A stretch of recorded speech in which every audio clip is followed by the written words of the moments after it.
Sir good evening Satyanarayana గారు. ఈరోజు సత్యనారాయణ గారితో ఒక చిన్న చిట్ చాట్ రికార్డింగ్ ట్రీస్. ఓకే, మామూలుగా ఢిల్లీ హైదరాబాద్ టు ఢిల్లీ ప్రయాణంలో కొన్ని కొత్త విషయాలు తెలియజేశారు. ఆ విషయాల్ని అందరికీ స్టూడెంట్స్కి తెలియాలని చెప్పేసి ఈ చిన్న స్మాల్ వీడియో ప్లీజ్ సార్. దేవతా వృక్షాలు నేను చెప్పిన 9 చెట్లు రాత్రులు గాలి నుంచి తేమను తీసుకొని వేరు రూపంలో భూమిలోకి నీరుని పంపడం మొదలు. భూమిలో పంపిన తర్వాత వాటికి దగ్గరలో ఉన్న ప్రతి చెట్టుని కూడా ఈ వాటర్ సప్లై చేసి ఎంత ఎండాకాలం అయినా సరే ఆ వృక్షాలని కాపాడుతూ ఉంటాయి.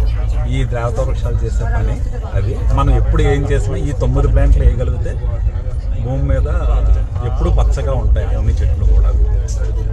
సార్, ఇంత మాటల్లో మీరు రావి చెట్టు ఉండడం వల్ల ఏంటి అని చెప్పారు కదా. రావి చెట్టు ఎవరికైనా వివాహం అవ్వకపోతే 45 రోజులు రాగి చెంబులో నీళ్ళు వేసి 45 రోజులు ప్రదక్షిణ చేస్తే మ్యారేజ్ అవుతుంది. పిల్లలు లేని వాళ్ళకి పిల్లలు కూడా పుడతారు. కాంపిటేటివ్ వరల్డ్ కాదు, కోఆపరేటివ్ వరల్డ్ అని మన నేచర్ మనకి చెప్పకనే చెప్తుంది. దాన్ని మనం అర్థం చేసుకోలేక పోటీ పెట్టుకుంటాం. ఆ 9 వృక్షాల పేర్లు మర్రి 1 2 నేరేడు 3 ఉసిరి 4 కానుగ 5 వేప మామిడి 6 7 మద్ది